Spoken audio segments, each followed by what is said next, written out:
Maestro, grazie mille. Um bom dia para todos nós, sejamos todos muito bem-vindos ao nosso segundo dia de atividades do nosso congresso.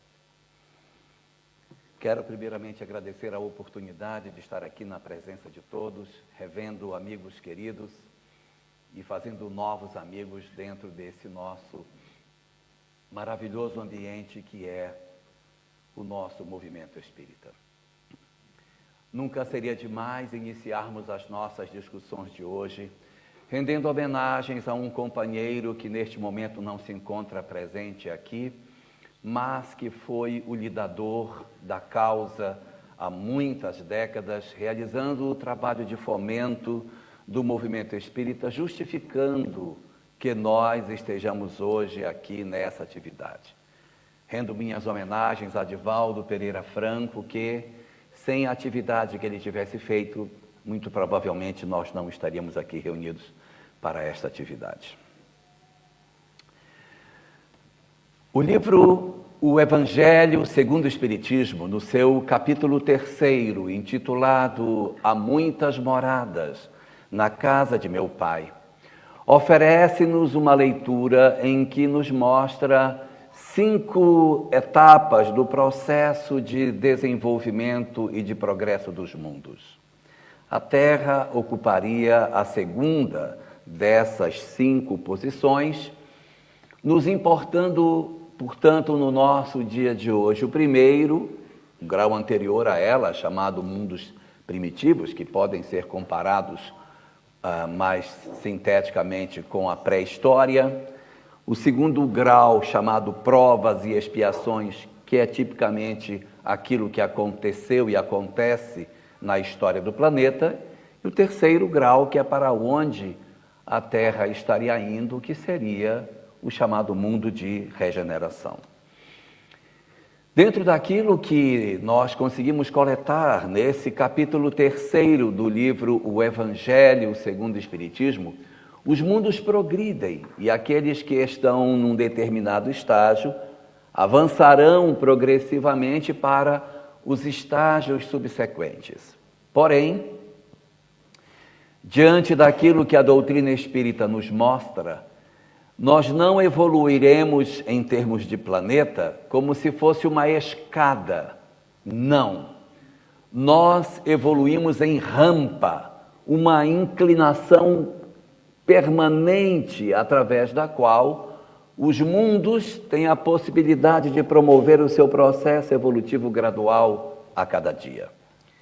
Mas, quando nós nos debruçamos no livro A Gênese, no capítulo 18, no item 2, nós encontramos uma informação muito preciosa, na qual se diz que a evolução dos mundos, ela não se dá com a mesma velocidade o tempo todo, como se esta rampa tivesse 2 momentos de inclinação, um momento gradual e lento, e um segundo momento mais agudo, com maior velocidade, no qual este processo evolutivo ganharia maior velocidade. O mesmo livro, a Gênese, mas agora no capítulo 11, nos itens 36 e 37, vão nos oferecer detalhes de como é que esta transformação acontece, em que é possível perceber, observando o item 36 e o item 37, que esta rampa mais suave acontece naquilo que o texto chama de período normal, em que se dá a evolução individual de criaturas que podem ser retiradas desse processo evolutivo e que há um outro momento em que se movimentam massas, em que a movimentação é coletiva, em que se movimenta efetivamente um número muito maior de espíritos na unidade de tempo. Então, esse período aonde é mais lento, Kardec chama de período normal. E o período mais agudo, em que acontecem transformações mais rápidas dentro do planeta, seriam os períodos chamados de transição planetária, aonde efetivamente aconteceria rápidas mudanças num conjunto de espíritos bastante significativos, muitos deles partindo do planeta e muitos ao mesmo tempo chegando. É aí nesse texto, numa mensagem assinada por Dr. Barry, no item 9 desse mesmo capítulo 18 da Gênese, que nós iremos encontrar uma informação muito preciosa, em que nos indica quando teria começado a transição planetária, em que período da história a transição teria se iniciado. Lá está descrito. E esse mesmo momento histórico, ele aparece num outro texto, que está contido no livro Obras Póstumas. O livro Obras Póstumas não tem os capítulos numerados, então é difícil nós dizermos é o capítulo X ou Y.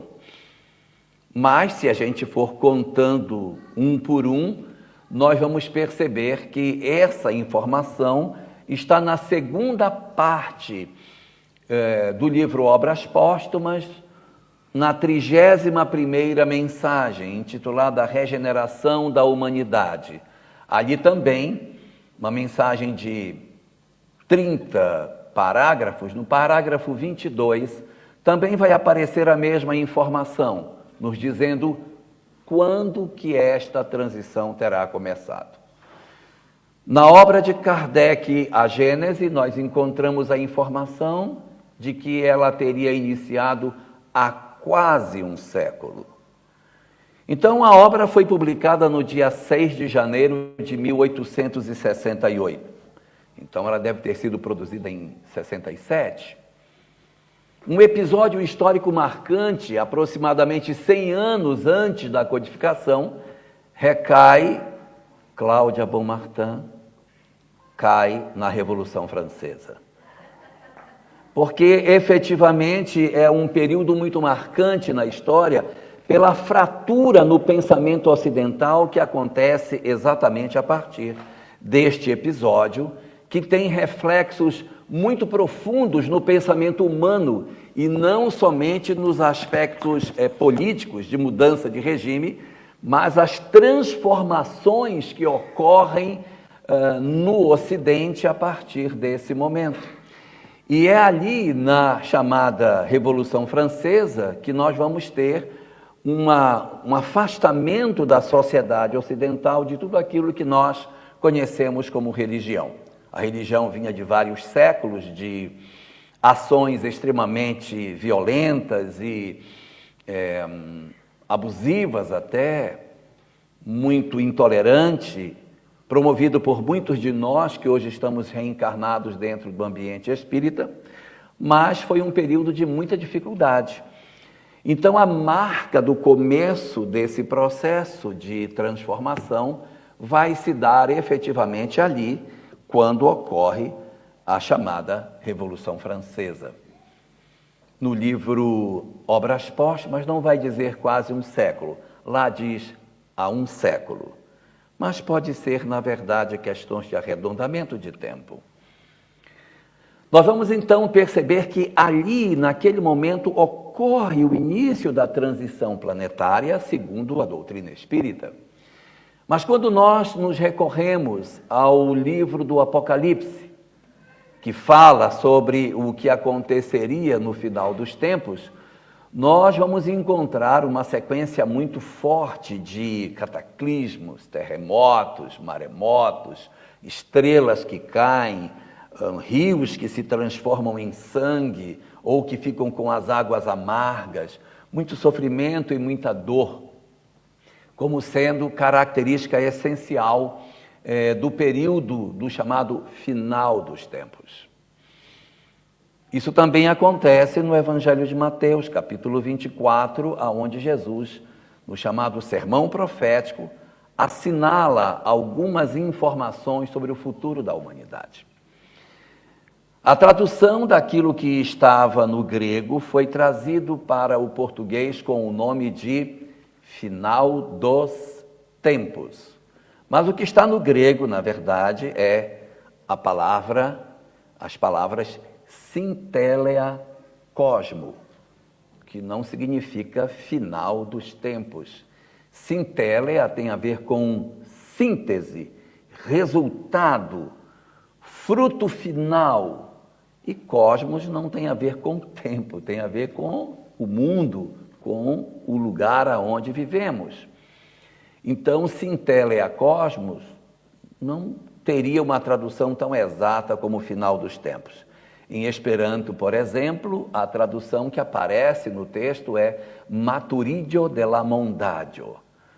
Aqueles que conhecem Esperanto sabem que maturidio de la mondadio não é final dos tempos, mas sim maturação da idade do mundo, o que é muito mais razoável do que final dos tempos.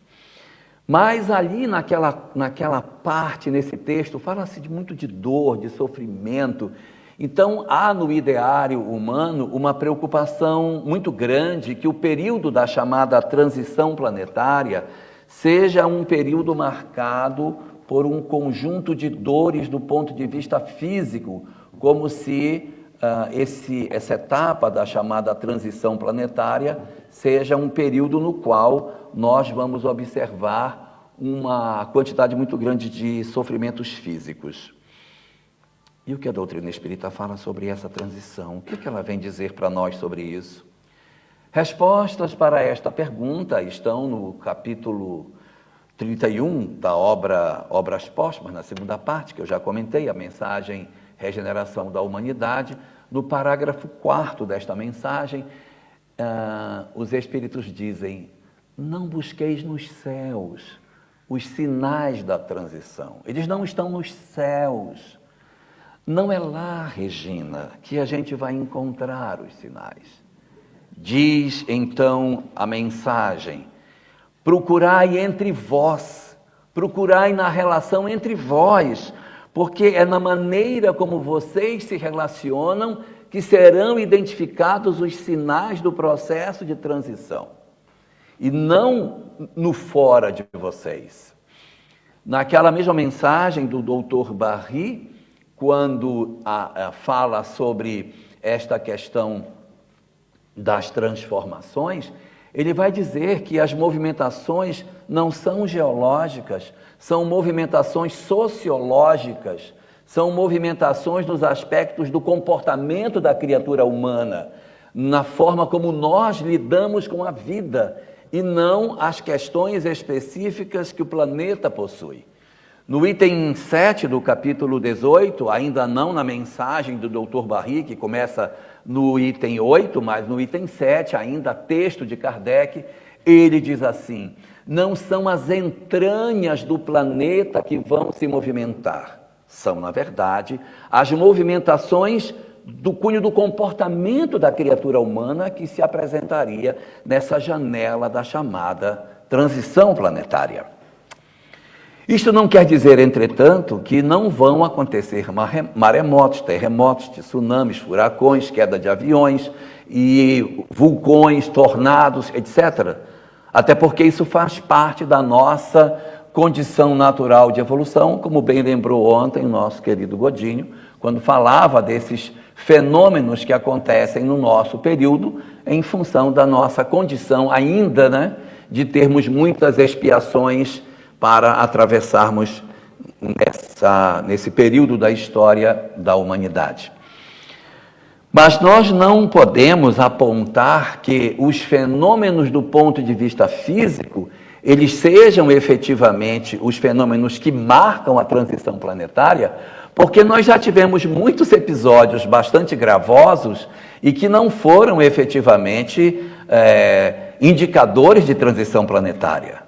Aqui na Europa, de 1347 a 1352, nós experimentamos a chamada peste negra, que, segundo alguns historiadores, levou 1/3, alguns mais audaciosos falam de metade da população da Europa, e nós não estávamos na transição planetária, e foi uma pandemia muito forte. Há um século vivemos aqui, na Europa principalmente, a chamada gripe espanhola, que, segundo as estatísticas, teria levado 50 milhões de pessoas, quando a humanidade ainda não contava sequer com 2 bilhões de pessoas. E nós tivemos a pandemia, agora, mais recente, um século depois, porque a outra foi de 1918 a 1920, tivemos agora uma outra, aproximadamente 100 anos depois, a Covid, que, segundo as estatísticas, produziu a desencarnação de 7 milhões de pessoas num universo de 8 bilhões de pessoas. Os meus matemáticos da Dinamarca, que os meus engenheiros devem fazer as contas para verificar que a pandemia de 1918 é 30 vezes mais forte do que a da Covid-19. Então, nós temos que ver que guerras, pandemias e outros fenômenos não são os indicadores efetivos da transição planetária, porque a humanidade sempre teve experiências com fome, com secas, com morte, com guerras, e nós não estávamos necessariamente na transição. Então, o que marca a transição? O que marca a transição planetária é a convulsão ideológica do mundo em que vivemos. Não são os fenômenos que ocorrem do lado de fora da criatura humana.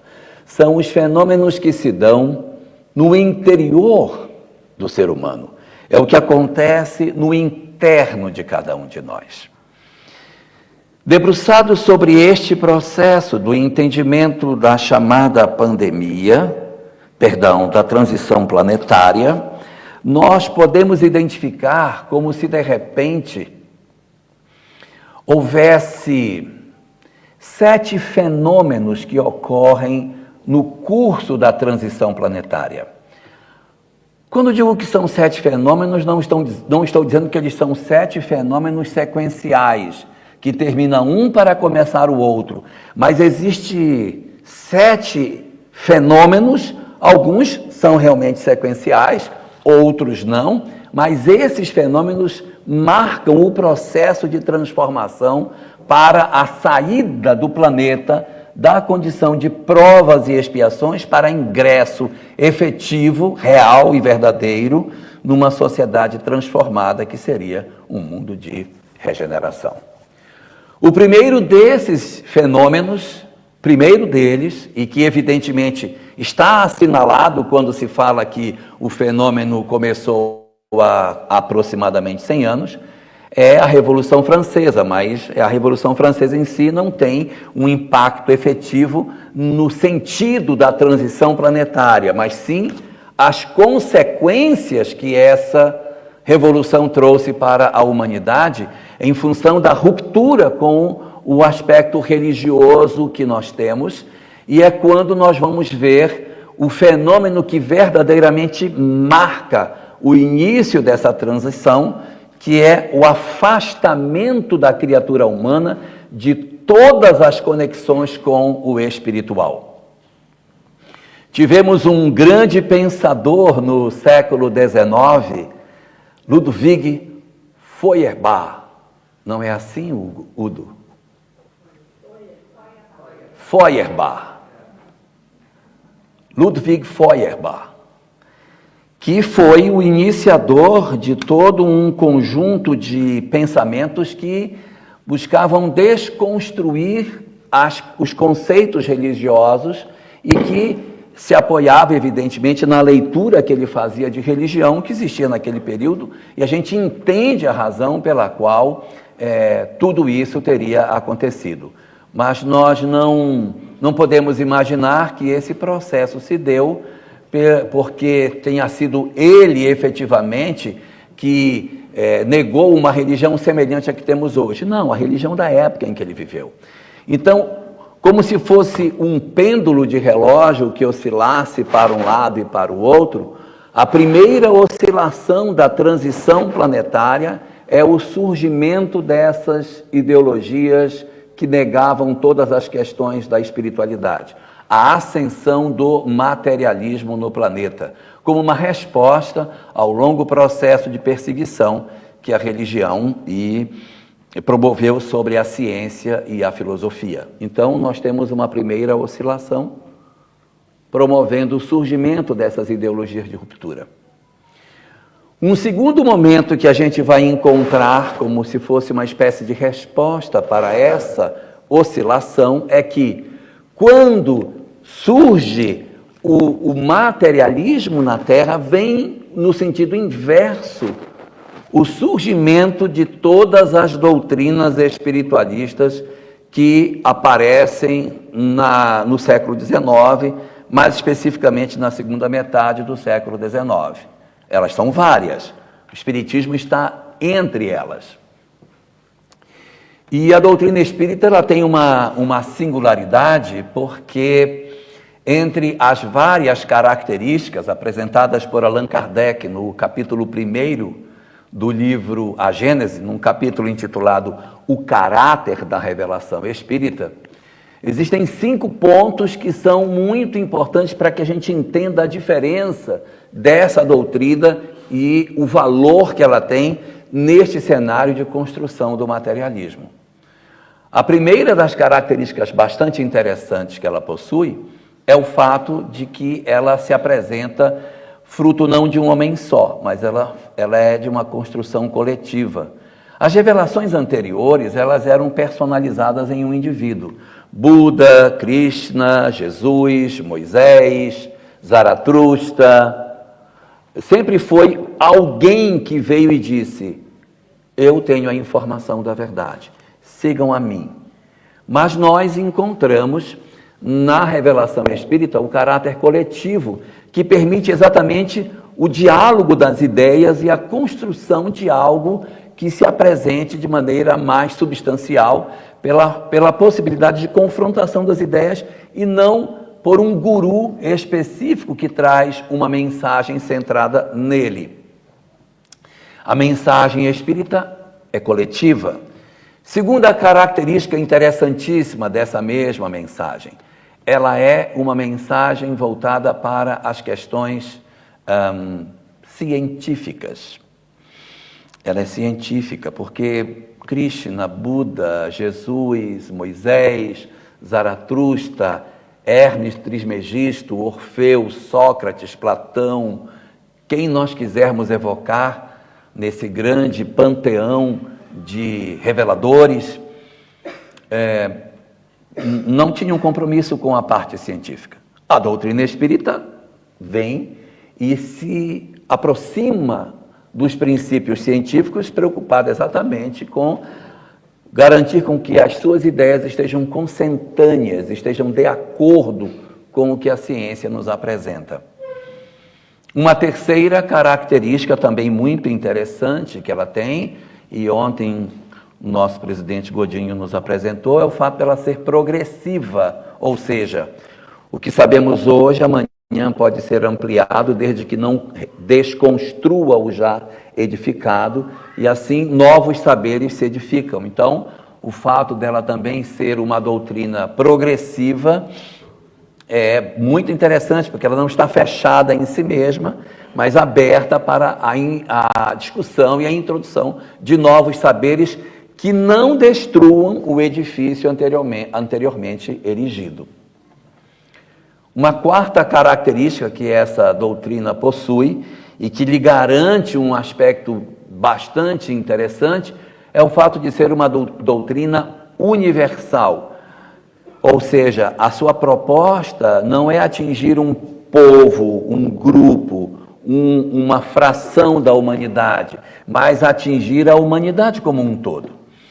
Em O Livro dos Espíritos, no item 222, nós vamos encontrar ali uma dissertação que Kardec faz, não é uma pergunta, e já no primeiro parágrafo desta dissertação, Kardec diz que os princípios espíritas existem desde a origem da história da humanidade e que, portanto, ele nada tem de novo em termos daquilo que ele apresenta, mas o método como ele foi construído é que é o grande diferencial.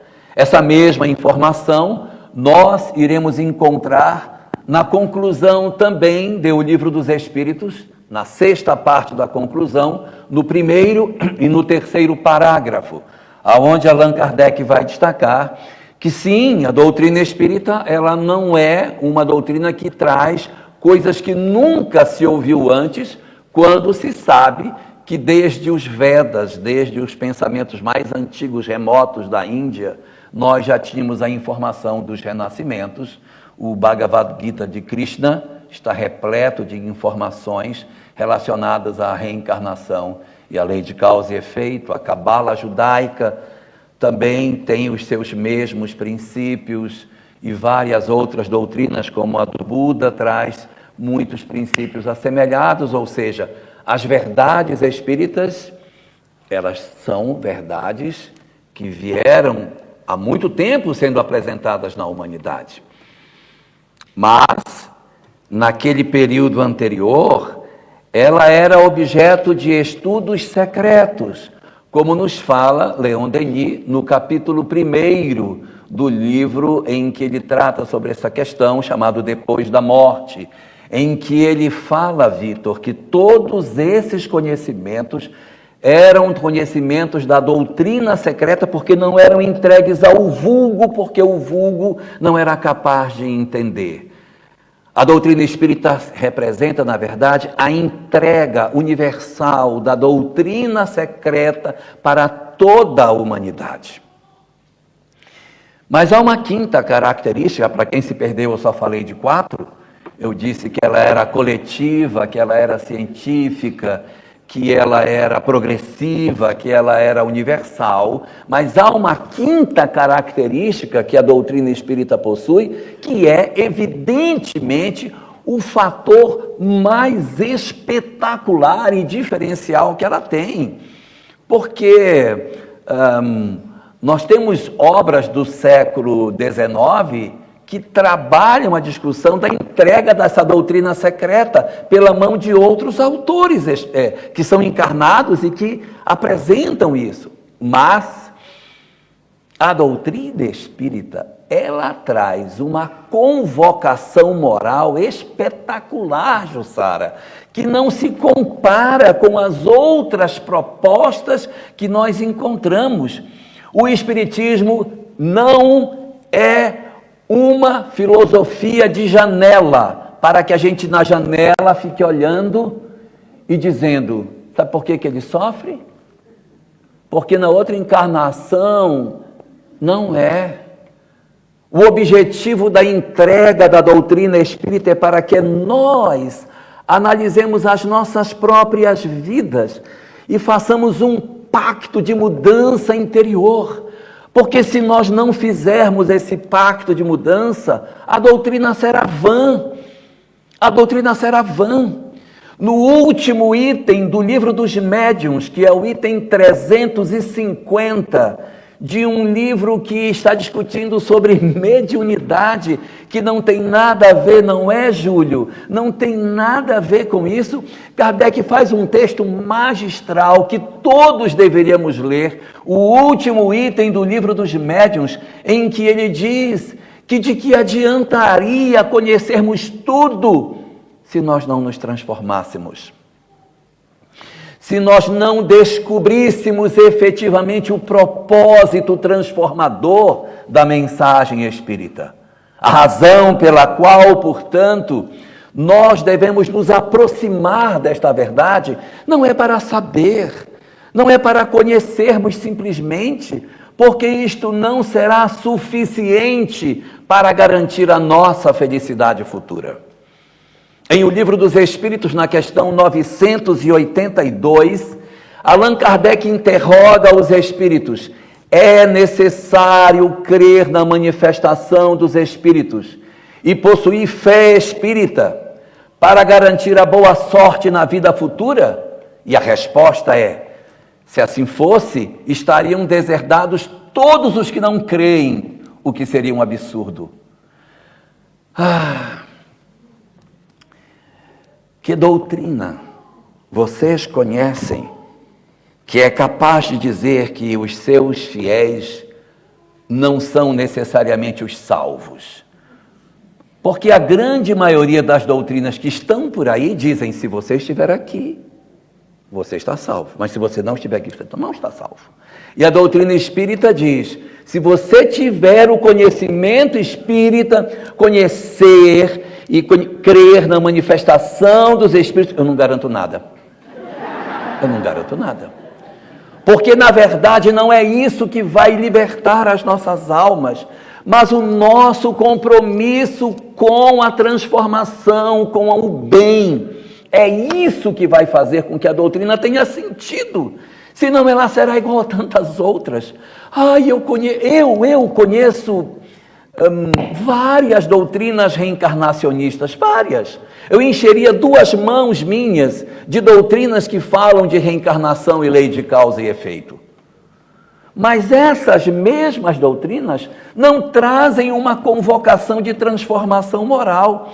Elas se apresentam como informativas e não formativas, não transformadoras, não são reflexivas.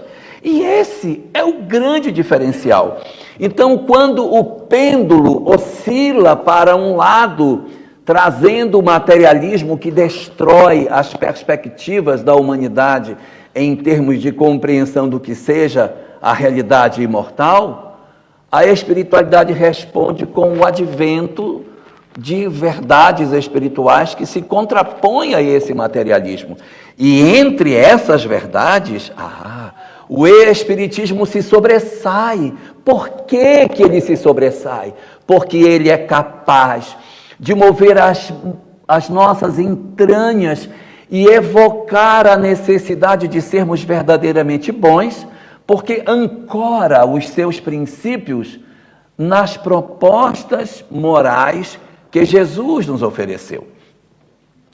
Porque às vezes podemos dizer assim: mas o que será que esse espiritismo fala? Qual é a moral que ele traz? O que tem de especial? Qual é o grande diferencial que tem aí?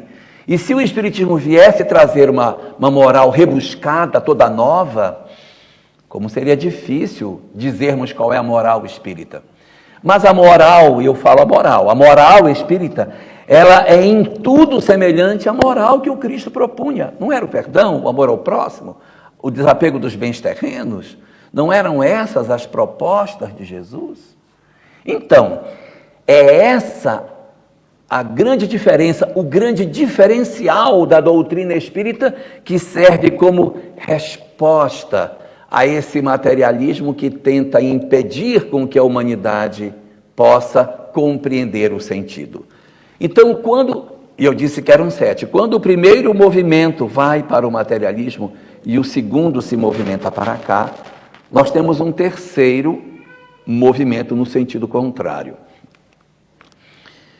Esse terceiro movimento é a encarnação maciça, numerosa, de uma série de entidades profundamente perturbadas.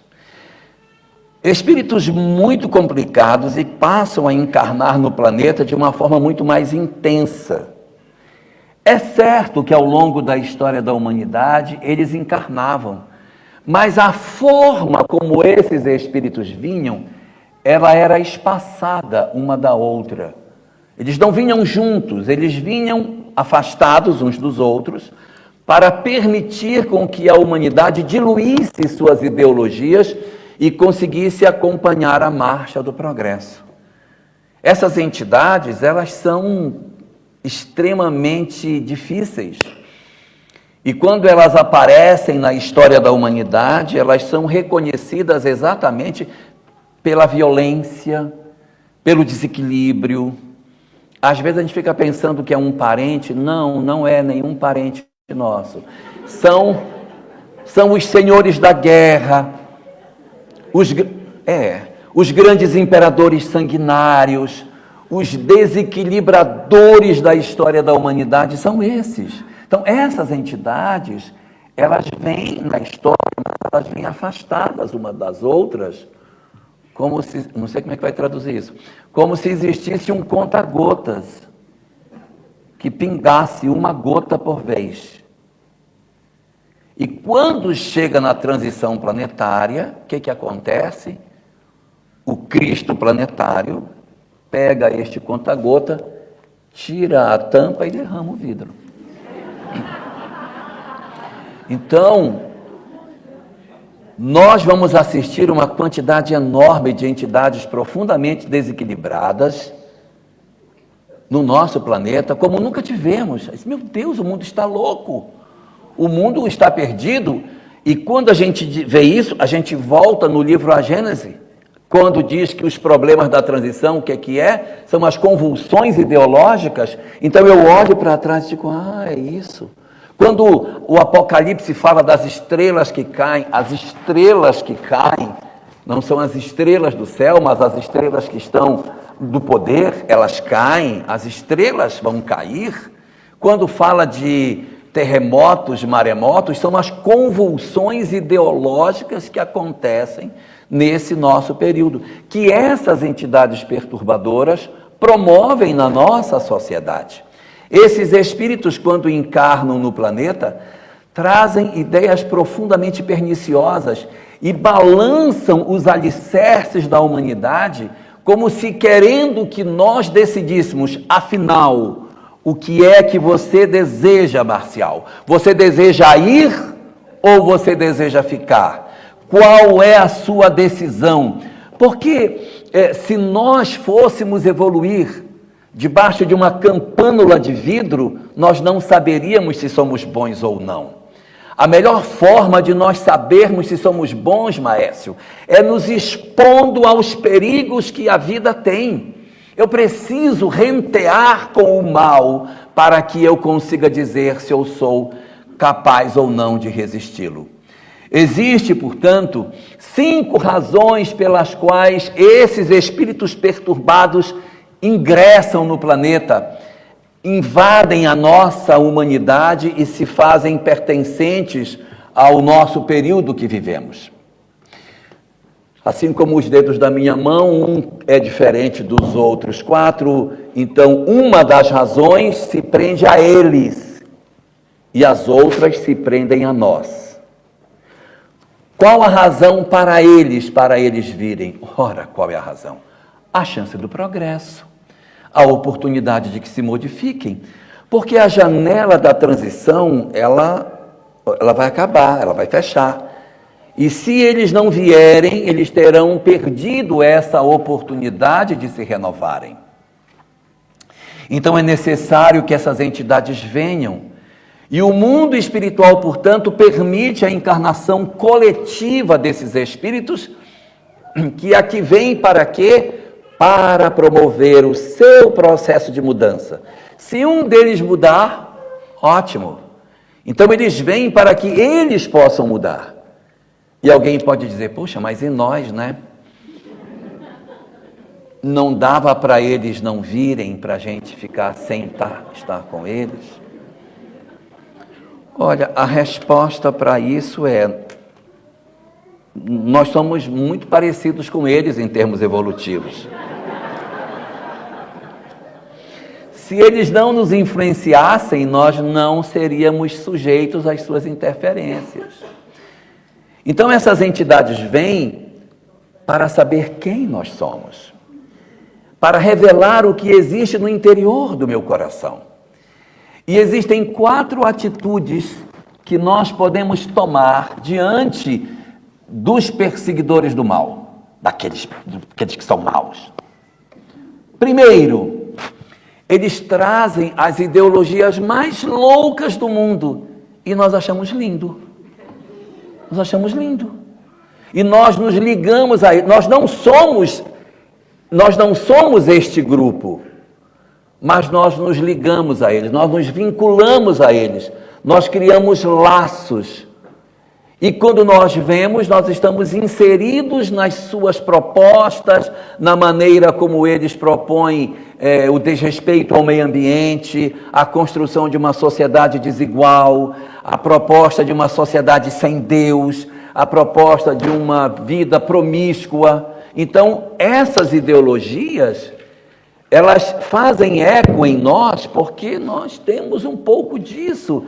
Então, ajuda a nos revelar para que a espiritualidade possa saber a qual tribo nós pertencemos. Se nós somos ainda espíritos fragilizados ou não. Segundo, é para saber se eu tenho um segundo tipo de conduta, que também é perniciosa.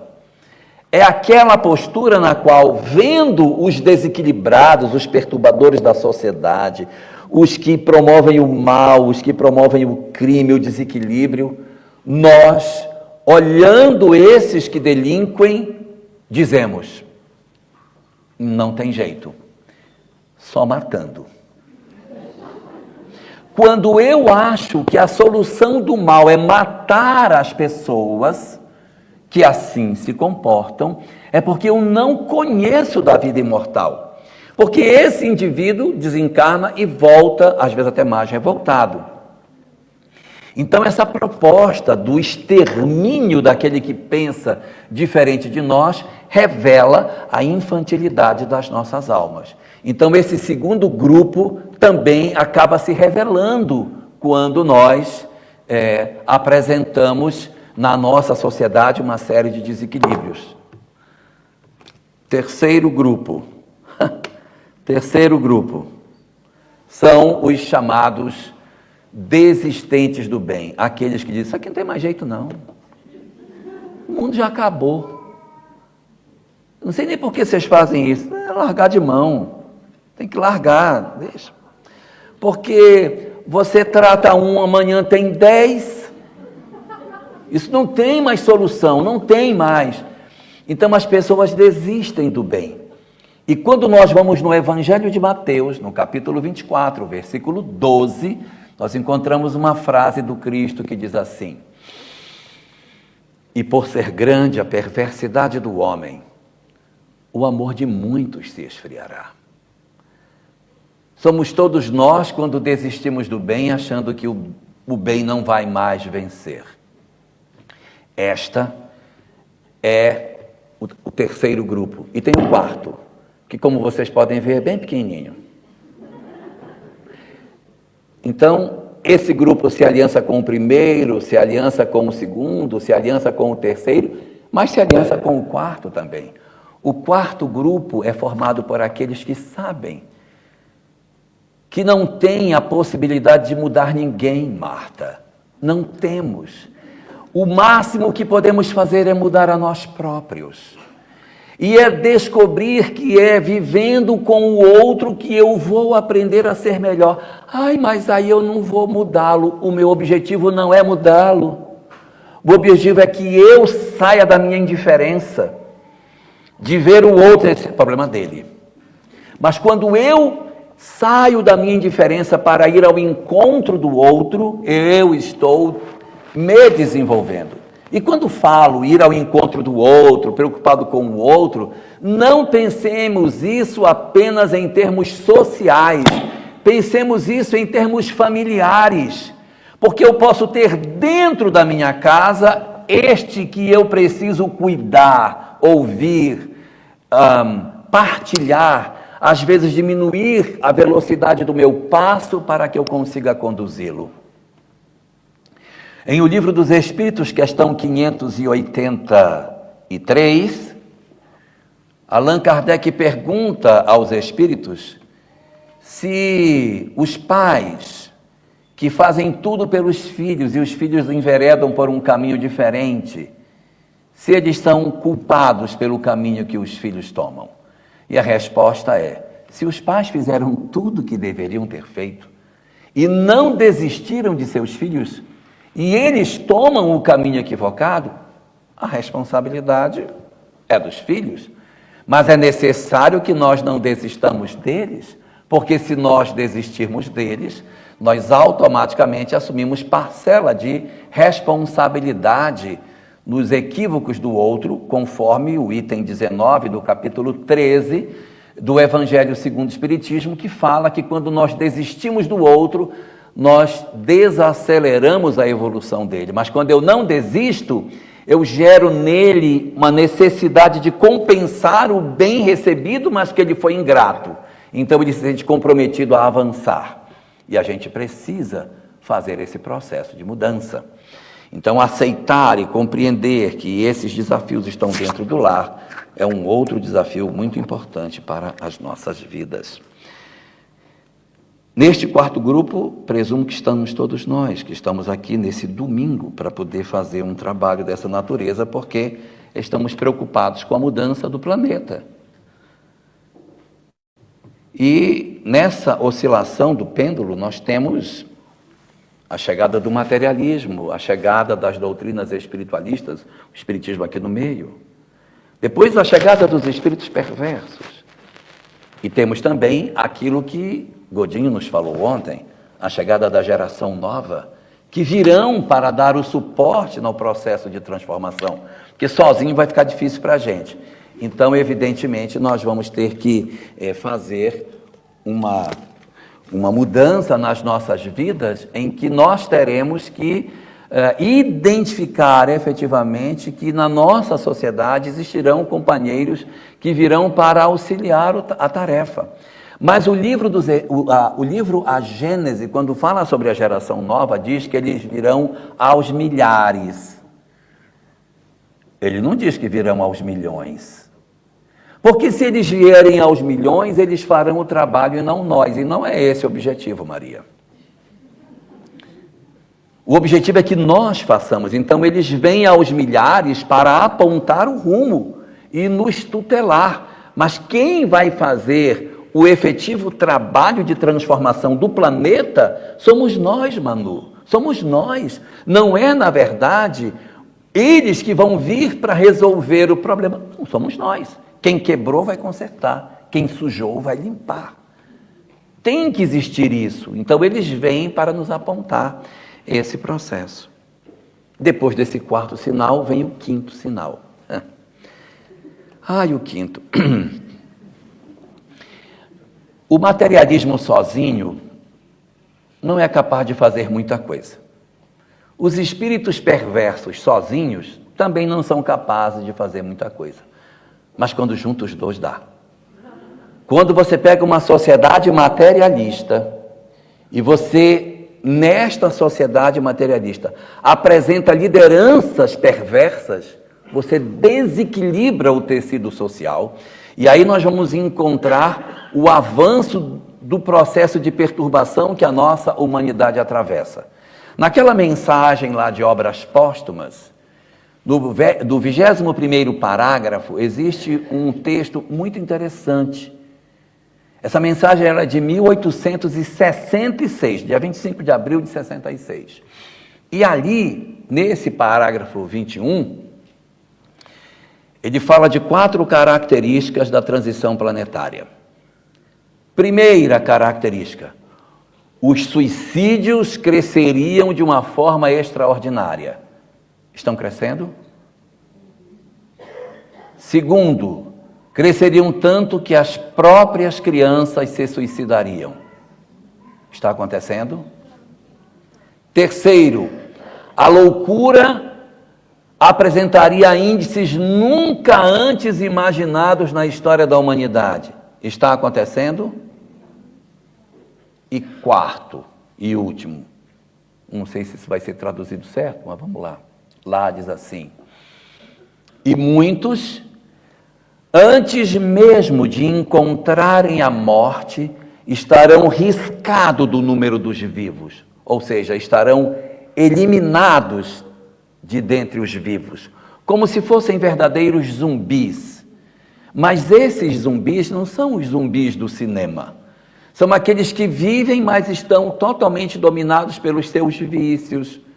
Nós hoje conhecemos algumas regiões das grandes cidades, marcadas por uma concentração grande de pessoas em processo de alienação quase que absoluto, num processo de ruptura completa com o sentido e o propósito da vida. Vivem como se fossem verdadeiros zumbis. E nessa janela do chamado império das imperfeições, é a convulsão da nossa sociedade perdida nos vários transtornos mentais, nos desequilíbrios, no afrouxamento dos laços de família, no avanço do materialismo, no crescer dos processos de suicídio, no desinteresse do amor nas relações entre as criaturas e todo um mar de sofrimentos imensos que a nossa humanidade experimenta. Este é o sexto sinal. E aí vem o último. O sétimo sinal é a migração planetária. Tivemos o sexto, o sétimo, a migração. A migração planetária não pode ser vista por nós como uma punição, como um castigo, porque não são filhos não amados. Esse fenômeno é um fenômeno natural do processo evolutivo. Quando os espíritos não são capazes de aproveitar o processo de desenvolvimento da nossa sociedade, eles naturalmente e por amor são retirados para comporem uma outra sociedade na qual terão a chance de refazerem os seus valores. E a partir dessas experiências, Kate Bianco, nós podemos fazer o nosso processo de desenvolvimento que a Terra não foi capaz de nos oferecer. Nós não conseguimos, a Terra ofereceu tantas oportunidades, mas eu não consegui. Você não conseguiu? Não, eu não consegui. Então, uma leva de espíritos são retirados do planeta para construir uma outra sociedade. E eu vejo no movimento espírita uma preocupação muito grande com medo de migração. Eu já vi assim muitos espíritas, ai meu Deus, eu vou migrar. Eu preciso fazer tudo certo, não, eu vou migrar. Nós não temos o perfil dos que migram. No item 27 do livro A Gênese, no capítulo 18, no primeiro parágrafo, no finalzinho do primeiro parágrafo, você vai encontrar uma frase que diz quem é que migra do planeta. Migrarão do planeta somente os maus que não são sensíveis ao bem, os maus não tocados pelo bem. Nós não somos os maus não sensíveis ao bem. Nós podemos ser maus sensíveis ao bem. Porque a gente faz o mal, aí a gente chora, se lamenta, aí faz de novo, né? Mas pelo menos a gente sente que não deveria estar fazendo. Já é um progresso. O mal não tocado pelo bem é aquele que diz, eu fiz, gostei do que fiz, não tenho remorso e farei de novo assim que puder. Não parece ser uma característica nossa. Então, esse medo de que nós venhamos a ser migrados da Terra para iniciar num outro planeta a história de uma nova civilização, começar tudo do zero, começar a construir pirâmide, redescobrir o teorema de Pitágoras. Essa não é, em princípio, uma tarefa que está reservada para nós. Nós não somos esse grupo. Que grupo nós somos? Nós podemos ser os maus tocados pelo bem. Os maus tocados pelo bem aparecem lá na mensagem, quando fala sobre, na mensagem de Obras Póstumas, quando fala sobre esses espíritos, ele fala lá o que vai acontecer com eles. E Kardec traz, também nesse item 27, no parágrafo 1º, mas lá na outra mensagem fica mais claro como é a dinâmica. Então ele diz o seguinte, que os maus não tocados pelo bem migram do planeta. E os maus tocados pelo bem migram no planeta. De que forma? Deixando as sociedades mais avançadas para dar um contributo nas sociedades mais atrasadas.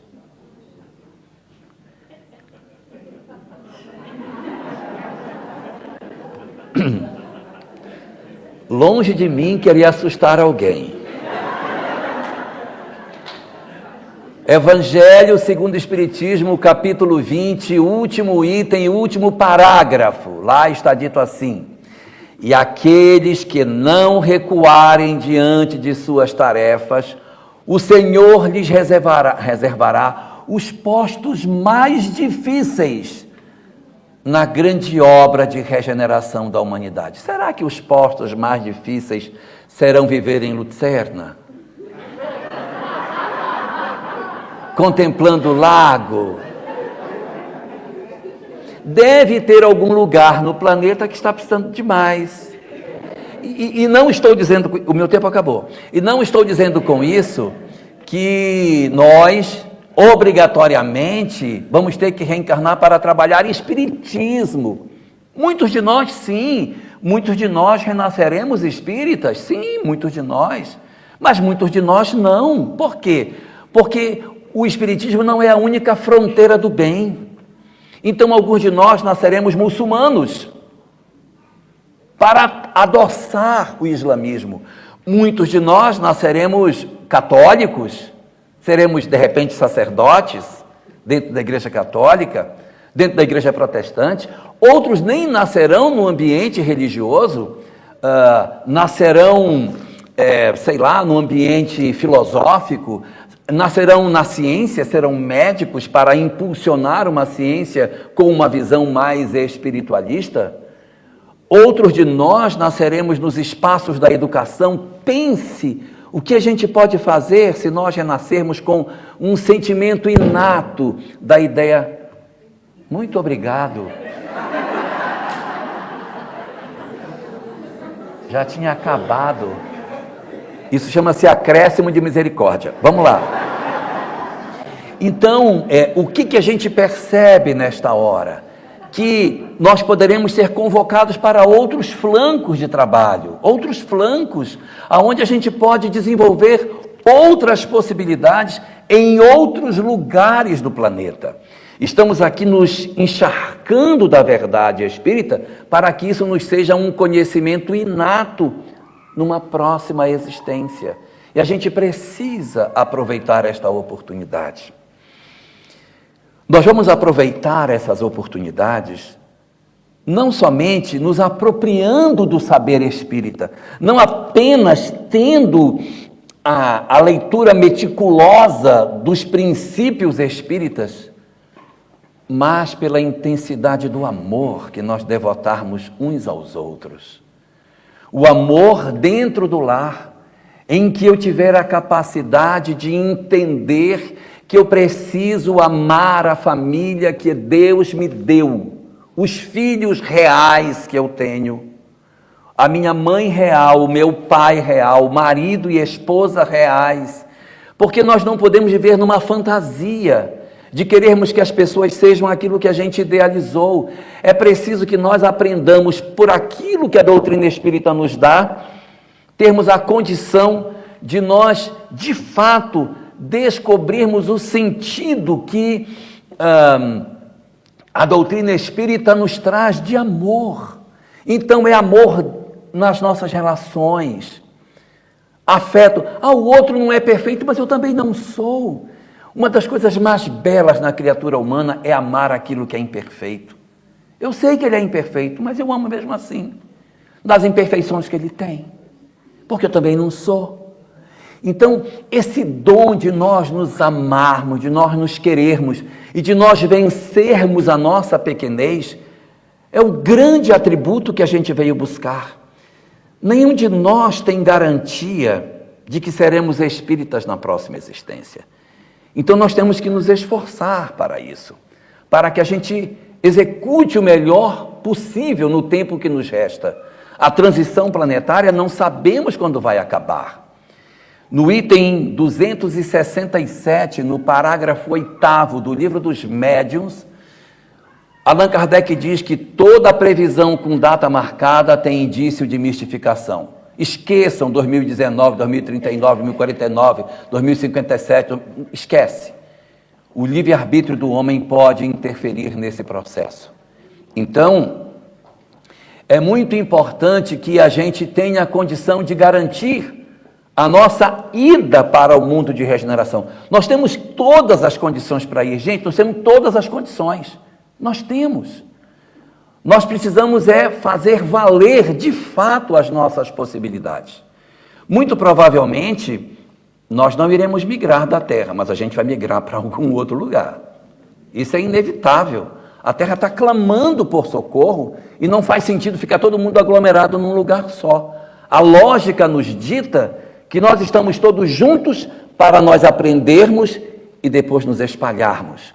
Como o sangue que pulsa de um coração para se espalhar sobre todo o planeta, levando em cada hemácia que somos nós o oxigênio do amor, para que a gente consiga alimentar um corpo que está doente. Então, nós estamos agora no momento mais adequado para que a gente decida o que é que nós queremos da nossa vida. Nós estamos com o passaporte para o mundo de regeneração. Nós temos o passaporte nas nossas mãos. Mas o que é que falta para nós? Falta a gente conseguir o carimbo desse passaporte para a gente carimbar. Valeu!